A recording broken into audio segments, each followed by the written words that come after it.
fortaleciendo la base estadística, dando respuestas a preguntas usuales y otras no tanto.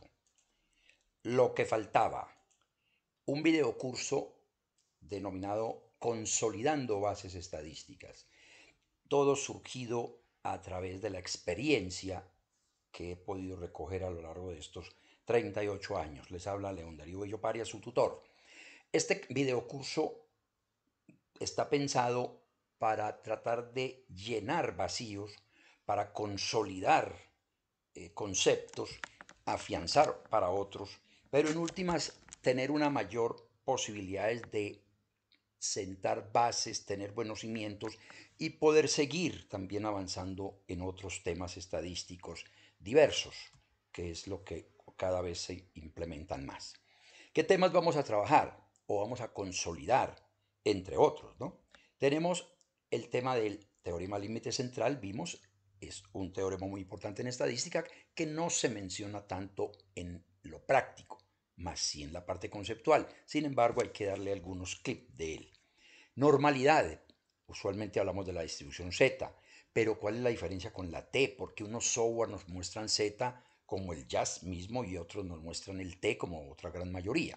Diferenciarlos, cómo identificar esos supuestos. Tamaño del efecto surge a menudo en las últimas investigaciones o en las más recientes, cómo lo medimos o al menos cómo lo podemos leer, cómo identificamos si hay una buena relación o no. El tema de la binomial, solo para introducir el tema de distribuciones, que también pueden ser base para diversos temas de variables dicotómicas, por ejemplo. ¿Cuál es la relevancia en las pruebas de hipótesis? Pero es que dentro de las pruebas de hipótesis o la inferencia misma están los valores de P. Son buenos. ¿Cuál es la diferencia con otros procedimientos? El intervalo de confianza o los intervalos de confianza, cómo los podemos consolidar. El enfoque está es para dar respuestas a algunas inquietudes que surgen a menudo en estas temáticas. Medias de variabilidad, claro que las conocemos, entre ellos el error estándar, pero lo diferenciamos con la desviación estándar. Sabemos dónde aplicarlo, cuál es la diferencia, el por qué existen. Y eso se analizan en muchas pruebas. Las medidas de posición, probablemente ya las conocemos o la gran mayoría, la media, mediana moda, pero los cuartiles los dejamos de ladito. Pero ¿cuál debemos usar dependiendo de nuestros datos? Esas son preguntas que surgen. Las medidas de forma, curtosis y asimetría se ven mucho validando los supuestos. ¿Será que son necesarias hoy? ¿O podemos obviarlas de alguna manera? Y antes de todo eso, pues también hay que mirar cómo identificamos valores atípicos y extremos, usando la regla de Bayes u otras. Veamos entonces cuáles preguntas podríamos pensar en resolver en nuestro curso, hilando con la teoría, claro está. ¿Cuál es la diferencia entre la distribución Z y la T? ¿Cuándo usar una u otra? ¿Cuál es la diferencia entre la desviación estándar y el error estándar? Lo tienen claro, lo sabemos, lo aplicamos. ¿Cree que cuando se incrementa el tamaño de muestra la forma de los datos cuantitativos se acerca a la normal? Esa es una aseveración que escucho a menudo. ¿Será que es cierto o no? ¿Cuál es la diferencia entre el intervalo de confianza y el de credibilidad? El intervalo de confianza tiene una connotación, hay una interpretación que a menudo la veo deficiente, por no decir errónea. Entonces tratemos de identificar dónde fallamos o si lo podemos mejorar. Y el de credibilidad, ¿cuándo surge? ¿Por qué se habla hoy por hoy de él? Así por el estilo habrían múltiples preguntas. Veamos otras. ¿Tiene claridad sobre la interpretación de la varianza? Si se interpreta, es la pregunta. ¿Tiene claridad cuando usa el cociente de variabilidad? ¿Por qué se usa? Porque algunos software no lo tienen y otros sí.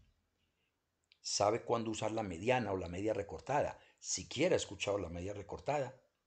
¿La mediana es mejor que la media? ¿Cuándo? Hay muchos interrogantes. Aplica la regla de Yates, si la conoce. De más que sí, al menos con otro nombre o lo intuye, para detectar valores atípicos y extremos. Esto está metido o va de la mano con el gráfico de caja y sesgo o el box plot, que es el mismo. Pero hay que aclarar esas inquietudes o solidificar nuestros conocimientos. Sabe que hay varias maneras de calcular el tamaño del efecto. Es que hay el efecto para el R cuadrado, para el ANOVA mismo, para la SEM, en fin, pero el tamaño del efecto es una medida muy importante hoy por hoy. ¿Sabe cómo calcular el tamaño del efecto de Cohen? Ahora sí vamos a mirar cómo se calculan algunos, más el énfasis también está en conceptualizar, tener esa claridad. Tiene claro que los valores de P no son lo recomendado o cuándo lo son. Es mejor intervalo de confianza. Entiende el concepto de la potencia de una prueba. ¿Cómo hila todo esto? En los artículos que toca con inferencia, pues hay unos pasos que se han venido dando y entre ellos está la potencia, pero la tenemos claro. Bueno, sí, identifica las diferencias entre la estadística clásica y la bayesiana, porque es que Bayes entra con fuerza, o ya está pues, pero hay que irnos preparando para todas estas teorías. Y corrientes también. Y hay otras preguntas que se podrán adicionar en el día a día, en lo que vivimos, en lo que me hacen llegar y las vamos a incorporar. Software vamos a utilizar el Excel, pero ¿cuál es el objetivo de usar el Excel? Es mirar, entender las medidas descriptivas, pero entenderlas no es la fórmula per se, ¿no? Es mirar qué pasa, cuál es el impacto de un valor atípico o un valor extremo, qué tanto cambia en la variabilidad y eso por qué nos afecta en los otros pruebas o en un intervalo de confianza o en una potencia. Entonces el Excel nos ayuda porque lo podemos ver en pantalla de una manera muy simple. El jazz, pues es el origen de toda esta idea. Todo este módulo que dicen que lo llaman aprendiendo estadística es donde surgen las inquietudes, la normal, binomial, teorema, límite central, etc. Pero es mirado no solo cómo nos lo desarrolla el software, sino esa base conceptual que hay detrás, que a veces no la tenemos, no la consideramos porque decimos, no, eso no lo usamos.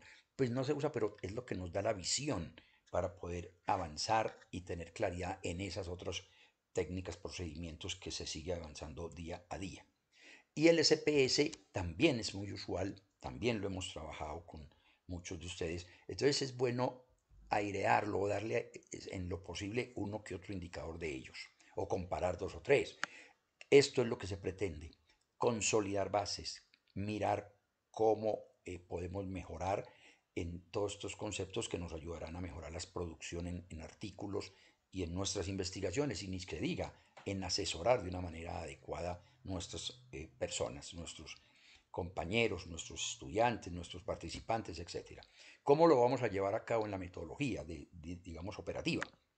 Tenemos un primer envío porque es un video curso, pero lo mezclo. Vamos a hacer como una metodología mixta o una modalidad que hablan más. Un primer envío el 26 de junio de este 24. Eh, Varios videos, un set de videos de la primera parte, claro está. Un segundo video 3 de julio, 8 días después. Otro tercer envío el 10 de julio. Un cuarto el 17. Nos estamos moviendo cada semana. Pero esos videos hay que mirarlos, leerlos antes de este primer encuentro. Obvio, antes de este primer encuentro, los dos primeros envíos. El 6 de julio estaremos conversando de 2 a 4 de la tarde, hora de Colombia, sobre lo que ustedes han podido captar, dilucidar en esos envíos iniciales y claro, podrán surgir algunos otros interrogantes. Luego tendremos un encuentro final, un segundo encuentro, el 27, donde ya doy más espacio, el 17 ya nos tocaría semana y media tal vez, para que puedan, los que no pudieron ver los primeros, obviamente lo hagan y puedan tener más tiempo de revisar. Y ahí volveríamos a aclarar. Los encuentros son específicamente eso, aclaración de inquietudes y dudas. Eso es lo que los invito. Y definitivamente vamos a consolidar nuestras bases, a afianzarlas y claro está, a compartir y aprender entre todos.